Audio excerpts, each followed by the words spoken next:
What's up, Red Nation? Welcome to the Let's Run It Back podcast, home of Houston Rockets basketball and all things NBA. This is episode 1. This will be just a season preview. The season getting underway in a few days. Just looking forward to the season. We open up this coming Wednesday versus the New Orleans Pelicans. So hopefully we can get this season started off on the right foot. Today, just want to go over, some of the off-season acquisitions, the roster, and what to look forward to this coming season in Rockets basketball. First and foremost, let's just start off with last season. The end of last season, we came probably as close as you could come to winning the championship without lifting that trophy. Many say we were one Chris Paul hamstring away. I tend to believe that. I know Golden State fans will tell you different, but I do think if he plays in one of those games, game 6 or 7, that we are hoisting up that Larry O'Brien trophy at the end of the season. But that's last year, and like Chris Paul said, it's time to run it back. We can't think about last year. It's a new year. And our goal this year is the same as it was last year, to dethrone the Golden State Warriors and win the championship. So we made a lot of changes during the offseason. Well, not a lot of changes, but a few. Let the media tell it. The most important was us losing Trevor Ariza and Luc Mbah a Moute. Now, not discounting their contributions to the team, especially Ariza, but I don't think it was that big of a loss. I, for one, said to many people that I know that I was in favor of getting rid of him before last season, because I thought he had just lost a step. His shot just wasn't falling like it used to, and he just wasn't as quick on his feet as far as defense goes. But he's been a heck of a contributor, a heck of a player on our team for the last few years. So, I give him all the credit in the world. And when it comes to Mbah a Moute, as all Rockets fans know, he really didn't contribute during the playoffs due to a shoulder injury. So I don't think it's that big of a loss. Don't get me wrong, both are very good players. But, I think the guys that we brought in can be even better. As you know, we brought in Carmelo Anthony, him being the biggest acquisition in the offseason. A lot of people out there say Carmelo is washed up. He doesn't have it anymore. But me personally, I think he can still contribute. Now, we're not looking for him to be the go-to guy, be the man. He just has to come in and do what he do. I think he'll, benefit greatly from playing with James Harden and Chris Paul. I think he was just in a bad situation last season. Just didn't fit with OKC. I think he'll be able to come here and just do what he does, which is put the ball in the hole. That's all we're asking him to do. I know he's not the greatest defender. He's not the quickest guy. But look, he can do what he does best, which is score the ball. And, that's what we need him to do. Now, I do think he'll give better effort on both sides of the floor this year, just because he's just in a more happy situation for himself. So, I look forward to seeing how he can contribute to the team this year.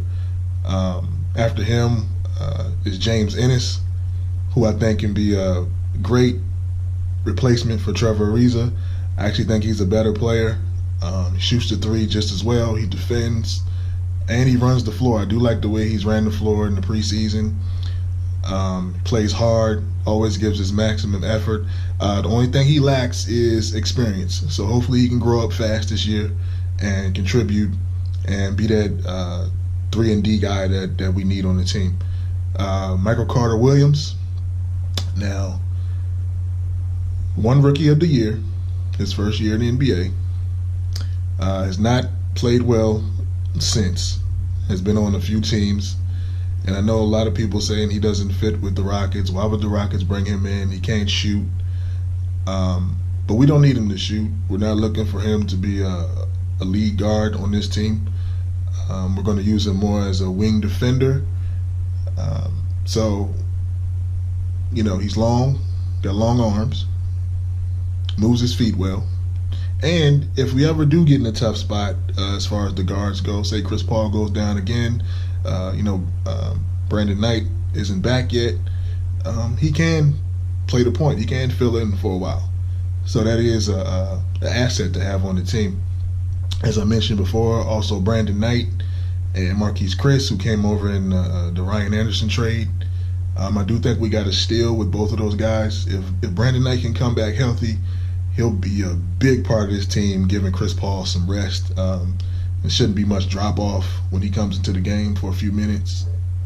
Marquise Chris, a lot of potential. I think he'll play the backup five a lot of times because, I don't think Nene will play a lot this year, just in spot situations, more or less. But Marquise Chris, very athletic, just as athletic as Clint Capella. He just has to get a little more comfortable. I think playing under Mike D'Antoni will serve guys like him and Michael Carter-Williams very well. He tends to bring the best out in players, just uses your strengths, doesn't focus on your weaknesses, doesn't ask you to do more than you're capable of doing. So, I look forward to these guys contributing this season and meshing very quickly. Now, I think it's a few keys to this season. Biggest key, I think, number one, everybody's going to talk about the defense.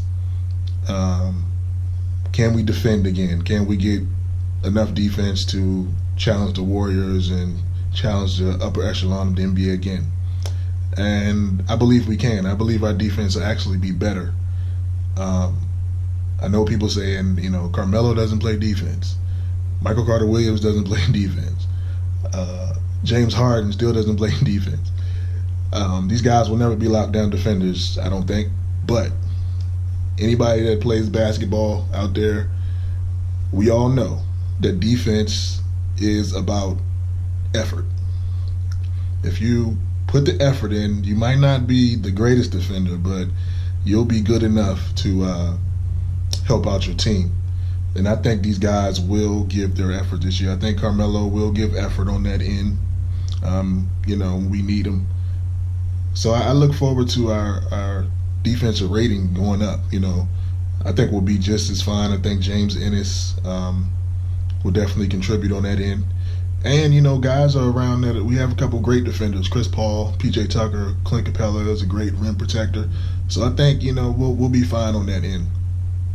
Point number two is, can James Harden and Chris Paul do it again? Now, coming into last season, nobody thought they would coexist as well as they did. Even I didn't think it would work that well. I don't even know if they thought it would work as well as it did, but it worked, beyond anybody's imagination. They play well together. It's always one of them on the court at all times. So, they always lead our team. We can always count on, both of those guys, especially together. I think they're the best backcourt in the league. I think they can exceed even what they did last season. I'm looking forward to seeing them lead us again. Point number three is, can Eric Gordon play the same way as a starter as he did as a sixth man? Now, with the departure of Ariza, I think we're going to go with a three-guard lineup, not have a traditional three in there in the starting lineup. Then we're going to go with Chris Paul, Harden, Eric Gordon, PJ Tucker, and Clint Capella. So I think those three guys play well together.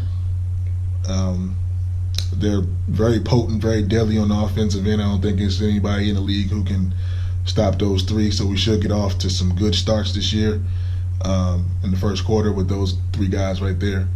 Hopefully the bench would not falter without Eric Gordon coming off the bench. I know we have Carmelo coming leading the team now, And I feel confident because, like I said before, either Chris Paul or James Harden is on the floor at all times. So I think we'll be fine with the second unit. I think we'll get a lot of contribution from some guys that, are unexpected this year. And, I just look forward to the season, man. I think we have a really good team. A lot of people say we won't win 65 games again. I think we can win more if we want to. I'm not sure if we'll put our foot on the gas and be gunning for that many wins all season. I think we might rest our starters a little more this year. But if we do go all out for the number one seed again, I think we can exceed 65 wins. I mean, we have the talent to do it. And I think we should. I think he should go nonstop. I mean, if you wanted to throw in the Warriors, a home court advantage is vital. We had it last year. Like I said, if it wasn't for the injury, who knows? It might have worked. We'll never know. But it definitely benefited us having home court advantage throughout the playoffs last year, and I look forward to us gunning for that number one seed again. So, all in all, man, I think we have a great team, great backcourt. Capella re-signed, got a great big man. When those three play together, we don't lose much. I think we have a more than above average coach. Offense, defense, I think we're doing great. Only weakness I see is we don't have a lot of length. Behind Capella is a couple young guys. Marquise Chris will probably play the backup five a lot, and Hartenstein, very unproven young fella. All in all, man, I look forward to the season. Starts off in a couple games. We kick off Wednesday night with New Orleans at home. So I'll be back after that game. As soon as that game is over, I'll be back with my analysis of that game. Hopefully we start off the season strong with a victory. And I'll see you after every Rockets game this season. Try to get all 82. Here or there. I know life gets in the way here or there. If I can't get to you, I'll give you some kind of content after every game. But Red Nation, I look forward to hearing your thoughts this season and just chopping it up, talking basketball, man. That's my favorite thing. And I'm excited about the season. My Rockets look like they're title contenders once again. So I ask that if you like this channel, that you subscribe, push the like button. I like to hear your comments. Let's just talk about basketball. And not just the Rockets. If you want to talk about some other topics in the NBA also, I'm just down for b-ball, man. So, all in all, that's going to wrap it up for episode 1. See you Wednesday night. Go Rockets.